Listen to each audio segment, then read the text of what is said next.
Establecemos este contacto en vivo con nuestra compañera Gabriela Peroso. Ella está directamente desde la ciudad de Tel Aviv, en Israel, para llevarnos todos los detalles de lo que significa esta contraofensiva luego del ataque de Irán del pasado fin de semana. Gaby, buenos días. Coméntanos cómo se preparan los ciudadanos y lo que has vivido desde que llegaste justamente a Israel. Veíamos las fotografías de cada una de las personas que pertenecen en este momento al grupo de rehenes de Hamas que mostrabas a tu llegada al aeropuerto. Sí, Marjorie, efectivamente hay una mezcla de sentimientos acá dentro del pueblo israelí, las personas que reciben. Por un lado, hay completa y absoluta normalidad. Aquí lo que pasó fue durante algunas horas, sonaron alarmas que ni siquiera llegaron a sonar aquí en la ciudad de Tel Aviv, pero que estaban justamente enfocadas en lugares específicos en donde se podía presumir que podían caer estos ataques aéreos por parte de Irán directamente a suelo israelí. Aquí hay que entender un poco la dimensión de lo que fue este ataque, porque en primer lugar aseguraban que, bueno, que había sido un ataque que Irán sabía que iban a detener, pero estamos hablando de 300 entre drones, misiles balísticos, misiles de crucero que van a diferentes velocidades, a diferentes alturas, y que no fue nada sencillo poder frenar este ataque masivo. ¿Qué sucedió con la ciudadanía aquí? Pues bien, algunos no recibieron alarmas, sí se guardaron, estuvieron resguardados en sus hogares, pero otros simplemente fueron al refugio y luego de 10 minutos que paró la alarma tal y como lo establece el protocolo, volvieron a hacer su vida normalmente. Incluso me sorprendía, el día de ayer pudimos caminar por los alrededores del hotel en donde hay una serie de lugares turísticos, hay restaurantes, la playa queda al otro lado, completa normalidad, Marjorie. Incluso veíamos gente jugando voleibol a las 11:30 de la noche en la playa con las luces encendidas y otros restaurantes con música. Y eso le preguntábamos justamente a este grupo de Conexión Israel, cómo pueden vivir en tanta calma cuando acaban de ser atacados por Irán y cuando constantemente están justamente enfrentándose en la frontera norte y en la frontera sur. Y aseguran que, bueno, que si ellos no tuvieran esa resiliencia, esa manera de volver a la normalidad, de pararse una y otra vez, sencillamente el Estado de Israel no funcionaría, porque estamos hablando de un conflicto que se remonta a 20 años. Particularmente este 7 de octubre cambió un poco la metodología, porque incluso había una convivencia en las cercanías de la Franja de Gaza. Muchos de esos palestinos venían a Israel a trabajar.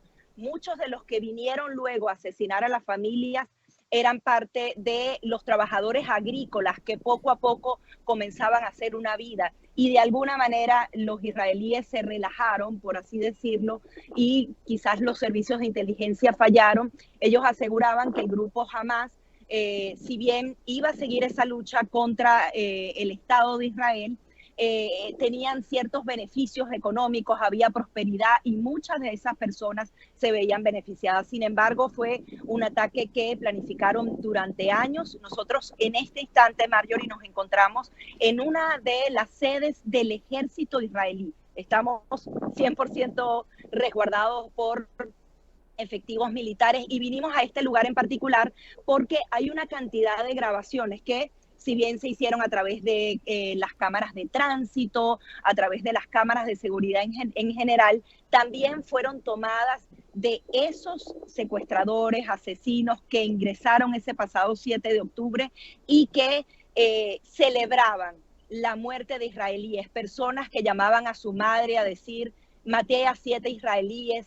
Estamos viendo unas imágenes muy crudas que el mundo entero no ha podido ver porque ellos justamente están tratando de resguardar la intimidad de esas familias, pero son imágenes muy crudas de decapitaciones, de secuestros, personas masacradas como si fuera nada, personas tiradas en la calle y ellos justamente celebrando con júbilo este tipo de ataques. Es una realidad muy lamentable.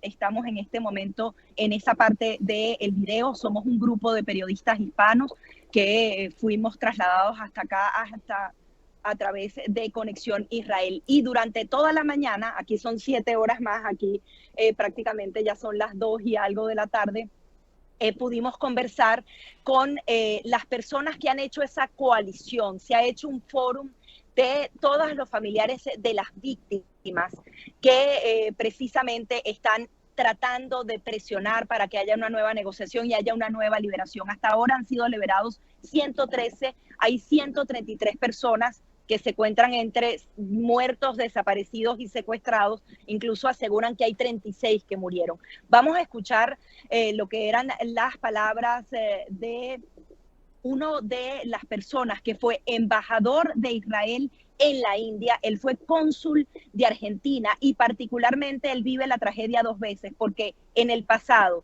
en los años 90, cuando en Argentina justamente Hezbollah atacó las sedes diplomáticas de Israel, falleció toda su familia. El día de hoy está como parte de esa delegación de familiares y nos daba la bienvenida en ese centro justamente internacional en donde ellos simplemente quieren que se escuche y que jamás se olvide el horror que vivieron esas familias clamando por su libertad. Vamos a escuchar parte de lo que nos decían esta mañana. Es algo que no se puede explicar, aún que se visita. Es algo realmente que movió una nación entera y todavía estamos en el medio de una pesadilla preguntándonos preguntas más básicas en una situación realmente muy complicada de todos ángulos. Pero el ángulo más importante, me parece a mí, es el ángulo humano de los rehenes.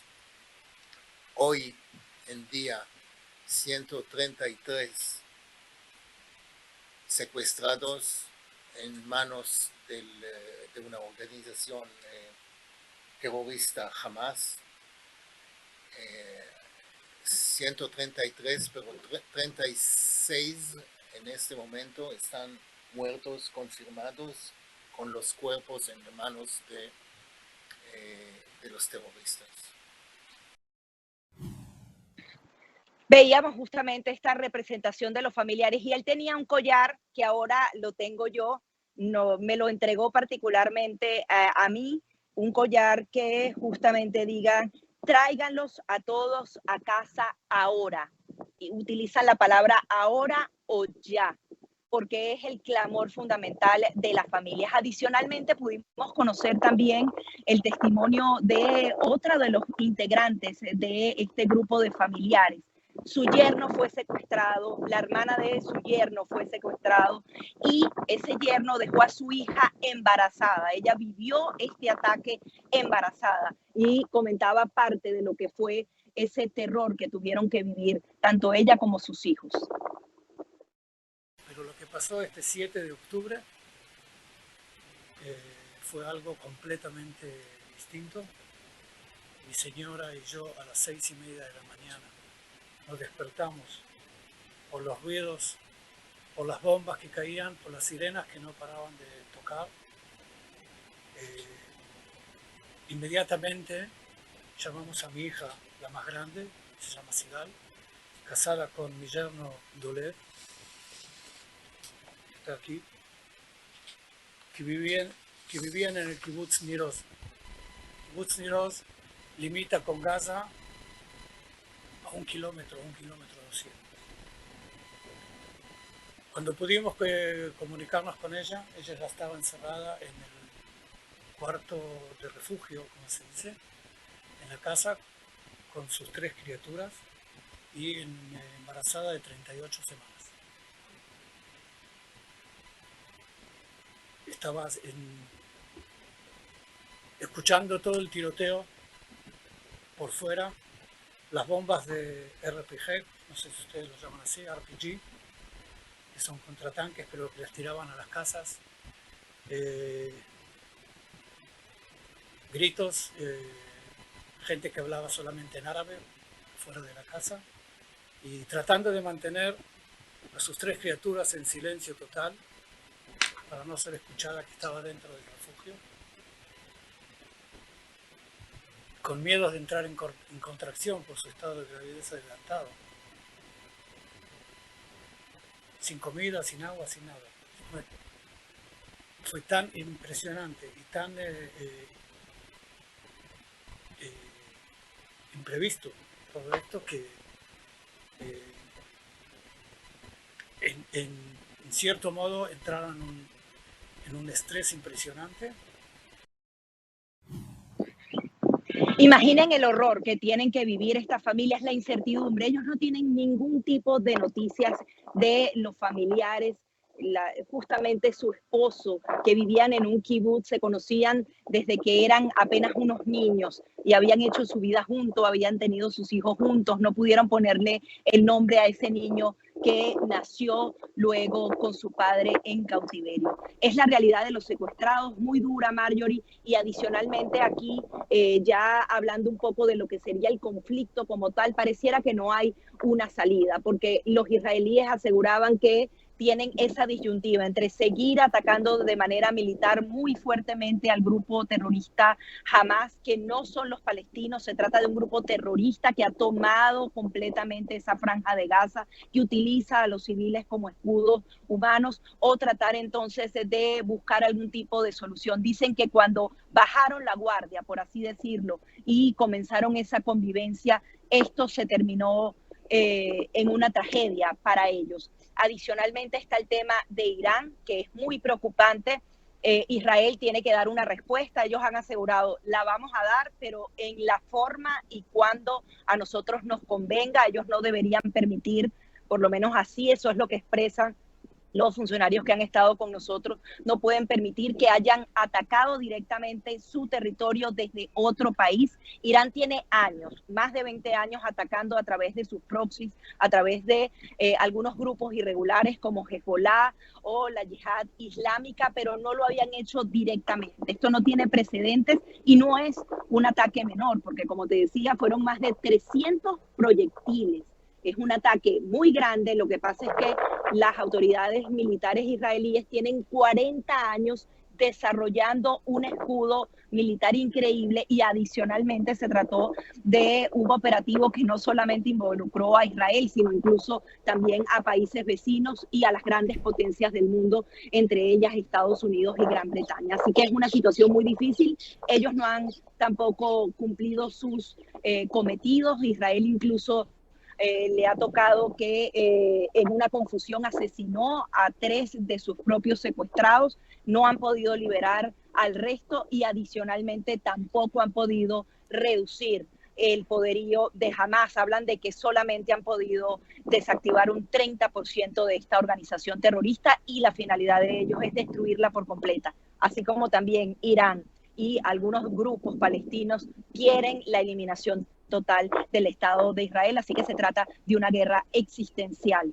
para estos pueblos. Gracias, Gaby, por este reporte en vivo desde el lugar de la noticia. Nosotros estaremos contigo a lo largo de la programación de BPI TV para que nos mantengas al tanto. Los ojos del mundo definitivamente están puestos sobre la respuesta que dará ahora Israel ante lo que ha ocurrido tras el ataque de Irán. La información que se conoce hasta ahora es que este gabinete de guerra de Israel ya finalizó su 5ª reunión justamente para decidir cuál va a ser la respuesta. Así que nosotros estaremos atentos. Feliz día para ti, Gaby. Estamos en contacto. Gracias, Marjorie. Un placer poder transmitir en vivo y en directo desde aquí, desde Israel. Qué privilegio estar allí desde el lugar de los hechos. Era nuestra compañera Gabriela Peroso justamente reportando en vivo cuando son las 8:28 de la mañana, hora del este aquí en los Estados Unidos, desde la ciudad de Tel Aviv en Israel.